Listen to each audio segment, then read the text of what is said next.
you very much. Good morning good afternoon to all. First of all, on behalf of the European Union Election Observation Mission, I would like to extend my appreciation to the Independent Electoral Commission of the Gambia for inviting us to observe these, in many ways, very challenging National Assembly elections. Some even might see them as a testing ground for Gambia's commitment to democracy and fundamental freedoms.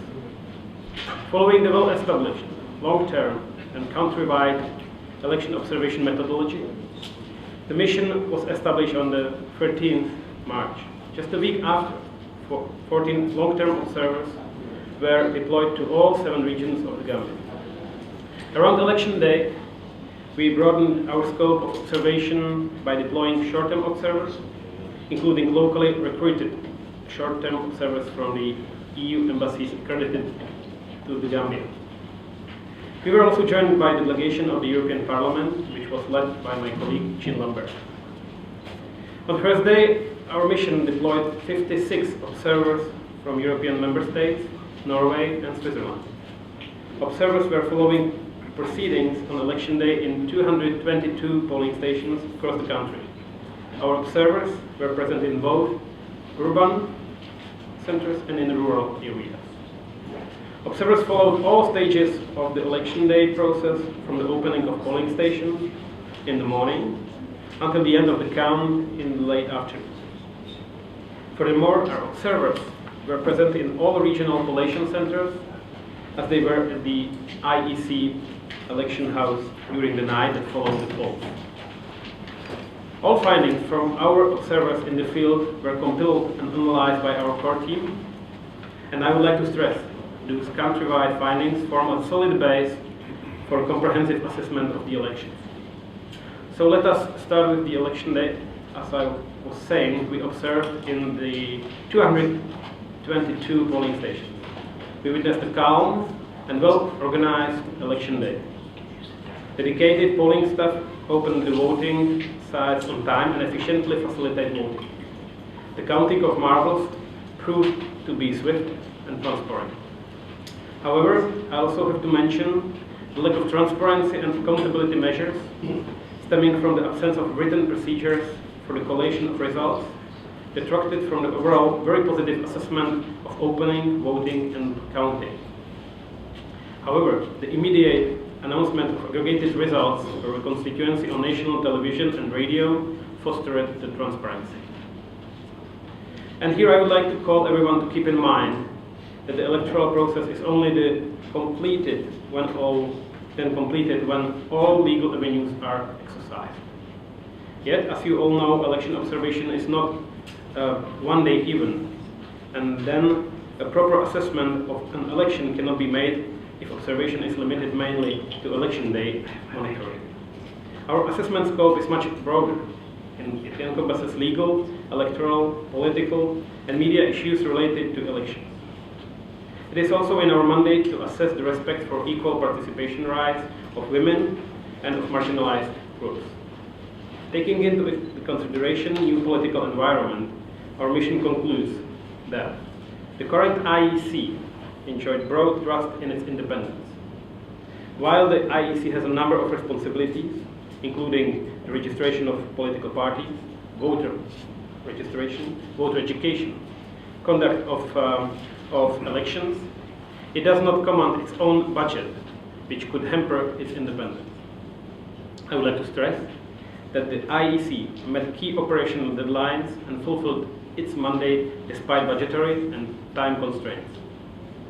During our 3 weeks in the field, our observers observed more than 40 reliefs and campaign events nationwide. We were assessing the overall conduct of the campaign. This enables me to conclude that the Gambia witnessed a peaceful and engaging campaign where the freedoms of assembly and association were largely respected, and candidates could convey their messages freely to the electorate. However, I cannot overlook the fact that the President's tour had an impact on the campaign. Verbal attempts to polarize the electorate on the basis of ethnicity and handing out of goods and financial aid by the GDC leader were also observed by our observers. The mission was also looking into the finance of campaigns, and we concluded that campaign finance is very lightly regulated and lacks provisions to restrain the undue impact of money in campaign. There are no ceilings on donations or expenditure, while there are also no monitoring and enforcement mechanisms in place. This brings me to our assessment of the legal framework governing the conduct of elections. The Constitution articulates a respect for democracy and includes a guarantee of genuine periodic elections. During the previous regime, the legal system was severely compromised, and the rule of law was undermined by a progressive erosion of the independence of the judiciary. The Supreme Court has exclusive jurisdiction to determine the validity of elections to the National Assembly, but has not sat for 2 years and has currently just one member. During this electoral process, prevailing laws have been applied and interpreted in line with an intention to protect human rights. Now I would like to focus on some particular legal aspects of the legislation that are critical for democratic elections. First of all, guarantee that each vote has the same weight. The delimitation of constituencies does not take into account the principle of equal distribution of the electorate amongst the constituencies. This is falling far short of ensuring the equality of the vote. Representation of the electorate is highly unequal. The most extreme examples are Janjambure with less than 2,000 voters, compared to Sarakunda with more than 46,000 voters, each electing a single National Assembly representative. It is equally important to analyze the voter registration process to see if everyone can exercise the right to vote without any undue restrictions. We concluded that electoral stakeholders have confidence in the voter register. The decision not to update the voter register, using the same as for the 1st December presidential election, together with the absence of a legal measure to allow polling staff and police to vote at their duty stations, disenfranchised a considerable number of eligible voters. Speaking about the highest ever number of candidates standing for elections, I would like to highlight that the process was largely inclusive. The nomination of candidates took place at 7 regional IEC offices and resulted in a total of 239 candidates. While there are no undue restrictions on being nominated as a candidate, the IEC stated that nomination would be revoked if candidates used the coalition identity rather than their individual parties while campaigning. Just 20 women were among the candidates, and the 3 who won seats represent less than 6% of the elected members of the National Assembly. Last but not least, I would like also to note that media activities form an integral part of our observation. We concluded that media, now operating without fear, offered the electorate a variety of standpoints free from formal censorship.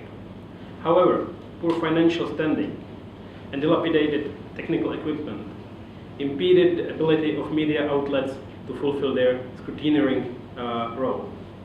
The free airtime presentations by candidates overshadowed the state-owned broadcasters' editorial election-related programming.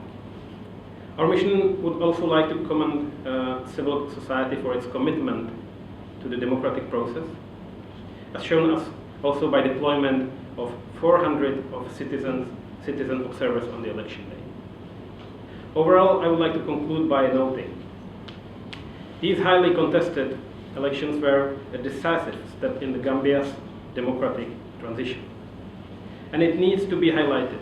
The European Union sees the Gambia as an important partner and stands ready to support the reform agenda launched by the new government of the Gambia. I believe this election observation exercise opens a new chapter in the European Union and Gambia's relations. It confirms the commitment of both sides to promotion of democracy and to the deepening of political and economic cooperation. Let me assure you, we Europeans are looking forward to the flourishing cooperation and partnership. Thank you very much for your attention. Thank you.